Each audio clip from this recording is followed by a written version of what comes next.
दर्शकों, इस वक्त हमारे समक्ष है रुपेश कुथे जी, जो कि आप जिला परिषद सभापति हो। हमारे चैनल्स में सर आपका स्वागत है। धन्यवाद। सर, हम आपसे ये जानना चाहेंगे कि आगे चल के विधानसभा के चुनाव होने जा रहे हैं, तो आप ये बताइए आपका किस तरह से एक चुनाव के संदर्भ में आपका क्या एक फोकस रहने वाला है इस चुनाव क्षेत्र में, उस बारे में आप बताइए। अभी पिछले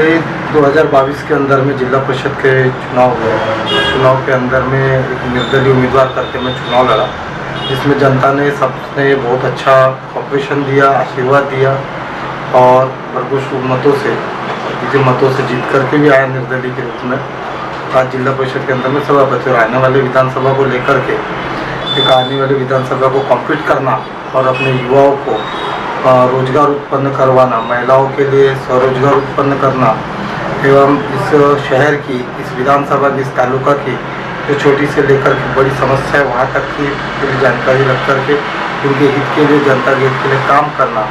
आज भी जिला परिषद के माध्यम से हम लोग, मैं कृषि और पशु संवर्धन डिपार्टमेंट का सभापति होने के नाते आज भी जो काश्तकारों से, जो शेतकरी वर्ग से जो मैं डायरेक्ट मेरी एक अटैचमेंट जुड़ा हुआ है, तो उनके विषय को लेकर के आज आने वाले समय के चुनाव में लड़ने की एक मंशा है और एक इच्छा भी है, इसमें कि पब्लिक और जनता एक अच्छा आशीर्वाद हम जो प्रदान करेंगे, ऐसी अपेक्षा भी। सभापति होने के नाते कई तरह की जो किसानों की जो समस्या है उससे आप हमेशा रूबरू होते हैं। ये भी देखा गया कि जैसे अकाली पाउस की वजह से काफ़ी शेतकरी का नुकसान हुआ, किसानों को नुकसान हुआ, समय पर पंचनामा नहीं हुआ और कई तरह की समस्या है, बेरोजगारी की भी समस्या है। तो आप ये बताइए कि यदि आप टिकट लेते हो तो किस तरह का आपका एक विज़न रहने वाला है, उस बारे में बताइए। अभी बीच में जो अवकाड़ी पाउस हुआ था, उस अवकाड़ी पाउस के अंदर में मैंने हर एक खेत में जाकर के खुद पर्सनली हमारे जिला परिषद के पूरे एग्रीकल्चर डिपार्टमेंट को लेकर के, इवन स्टेट डिपार्टमेंट के हमारे यहाँ पर जो एग्रीकल्चर डिपार्टमेंट के जो कर्मचारी वर्ग थे, अधिकारी वर्ग थे, इनके साथ जाकर के मैंने कंटिन्यूस 4 दिन तक के कंटिन्यूस दौरा भी किया। मुझे कुछ लोगों ने संज्ञान में भी ला के दिया था कि भाई जो पंचनामे के अंदर में काश्तकारों के नामों को डालने के विषय को लेकर के बहुत प्रॉब्लम हो रही थी, मतलब कहीं तो भी कुछ पार्शलिटी का विषय हो रहा था। तो मैंने अधिकारी को ले जा करके साथ में वहाँ पर पे काश्तकारों के बहुत सारे लोगों के नाम भी डाले, एवं जो कड़पे होते हैं, कड़पे का मुआवजा दिया जाएगा, ऐसा कलेक्टर ऑफिस से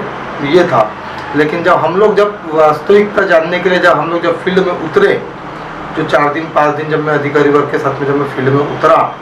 और जब एक एक बंदी, एक एक खेत खलियान जाने के बाद में जो चीज़ समझ में आई, तो वहाँ पर भी जो कुंजनों की जो स्थिति थी, वहाँ पर भी छोटी छोटी कुंजनों को कोम फूट गई थी। जब ये सब हमने अधिकारियों के नॉलेज में ला करके दिया, तब जा कर के कुंजने को भी मुआवजा मिलना चालू हुआ। और अभी हमने जिला परिषद के माध्यम से, पशु संवर्धन के माध्यम से काश्तकारों के लिए हर क्षेत्र के अंदर में, हर गांव के अंदर में पशुओं के, जैसे इंसानों का तो एक मेडिकल कैंप लगता ही है, उधर में सबका ध्यान रहता है, लेकिन पशुओं के मेडिकल कैंप को लेकर के भी हम लोगों ने, क्योंकि काश्तकारों से जुड़ा हुआ एकदम पर्सनल जुड़ा हुआ उनका रोजी रोटी का साधन होता है, तो उसके लिए उन्होंने जाकर के हर गाँव में मेडिकल कैंप भी लिया है जानवरों के लिए। और युवाओं के लिए हम हमेशा प्रोत्साहित करना चाहते हैं और आने वाले समय में भी हमसे जो बन पड़े हम करेंगे कि इनको रोजगार, स्वरोजगार, इनको नौकरियां तो मिल नहीं सकती, नौकरियां तो लिमिटेड है, तो नौकरियां लिमिटेड है तो कहीं ना कहीं रोजगार उत्पन्न करना पड़ेगा। सर, बीच में हमारे चैनल्स ने ये सर्वे किया था कि यहाँ की जो किसानों की जो समस्या है, पानधन रास्ता है, बीज की समस्या है, बिजली उनको मिल नहीं रही समय पे, तो कई तरह की समस्याओं से जूझ रहा है किसान और हमेशा दोष दिया जाता है दलगत राजनीति को। तो आप ये बताइए, राजनीति के बाहर किसानों का विकास करने के लिए आपके पास क्या एजेंडा है, उस बारे में बताइए। जिस हिसाब से आपने कहा कि बीज बिल का विषय, बीज बिल का विषय इतना ज़्यादा गंभीर है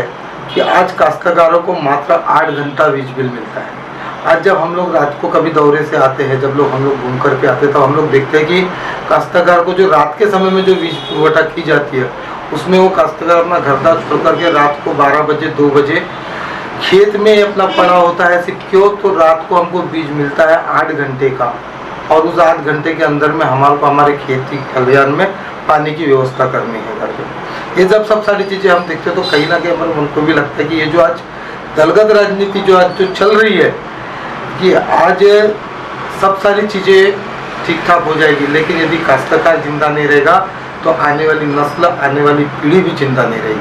क्योंकि अनाज एक दाने के हजारों दाने करने वाला जो है वो काश्तकार ही है, लेकिन आज उसकी स्थिति, काश्तकार की स्थिति, शेतकरी की स्थिति बहुत दयनीय स्थिति है। वो वीज बिल से जूझ रहा है, वो सल्फेट सोडे की मार से जूझ रहा है, वो महंगाई से जूझ रहा है, वो हर सब सारी चीज़ों से जूझने के बावजूद भी आज सरकार का ध्यान काश्तकारों के ऊपर नहीं है। और बस इन्हीं की एक आवाज़ बंद करके मुझे आने वाले समय में विधानसभा के अंदर में इन सब चीज़ों को रखना है। प्रदेश और केंद्र की सरकार, डबल इंजन सरकार, ये दावा कर रही महायुति सरकार की किसानों के लिए 1 रुपये बीमा योजना, कई तरह के किसानों को फायदे के लिए उनके खाते में डायरेक्ट बिजली के तहत अमाउंट जा रहा है, तो उसका वास्तव में देखा गया तो किसान को उसके ऊपर ज़्यादा खर्चा आ रहा है। MSP भी बराबर मिल नहीं रही है, कई तरह के धान केंद्र भी नहीं है, कई तरह की समस्या है। तो ये सारी की सारी समस्या जो है प्रदेश में, जो है आपके खासकर गोंदिया में, तो आप किस तरह से फोकस करोगे और क्या उसके लिए आपके समस्या का समाधान? अभी हमने ये अतिवृष्टि के अंदर में जो आपने अभी थोड़ी देर पहले कहा कि 1 रुपये में जो अपन पीक बीमा की जो योजना है, आज भी मेरे पास में इतने काश्तकार आते हैं कि साहब हमने पीक बीमा का हमने फॉर्मेलिटीज तो किया है, लेकिन जब अतिवृष्टि का पैसा आने का विषय आया तो इन्होंने ऑनलाइन की इतनी प्रोसेस डाल के रख दी है शासन ने कि जिससे काश्तकार को उसका जो पीक बीमा का जो पैसा मिलना चाहिए उसका लाभार्थी वो बन नहीं पा रहा है, उसको लाभ नहीं मिल पा रहा है।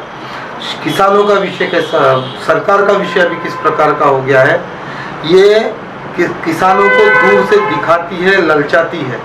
लेकिन किसानों को डायरेक्ट कुछ भी देती नहीं है, जिससे काश्तकार सिर्फ उनके पीछे में झूल रहा है। आज हर किसान की स्थिति बहुत खराब है। अब देखिएगा किसान सिर्फ किसान ही रह गया है और किसान के भरोसे जो व्यापार कर रहा है, आज उनके बड़े बड़े बंगले बन गए। काश्तकार कभी भी, अभी तो मैं जब से मेरी आज उम्र 40-42 साल की हो गई है, मैंने किसी काश्तकार को, संपन्न काश्तकार होते हुए अपने इस महाराष्ट्र के अंदर में और अपने इस लोकल क्षेत्र के अंदर में नहीं देखा है कि जो ये बोले कि हाँ मैं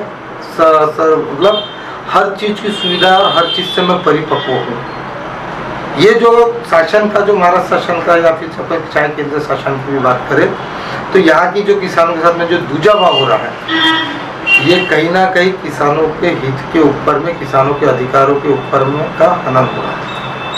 आगे आने वाले दिनों में विधानसभा के चुनाव है, ऐसे में प्रदेश सरकार जो है कई जन कल्याणकारी योजनाएं उन्होंने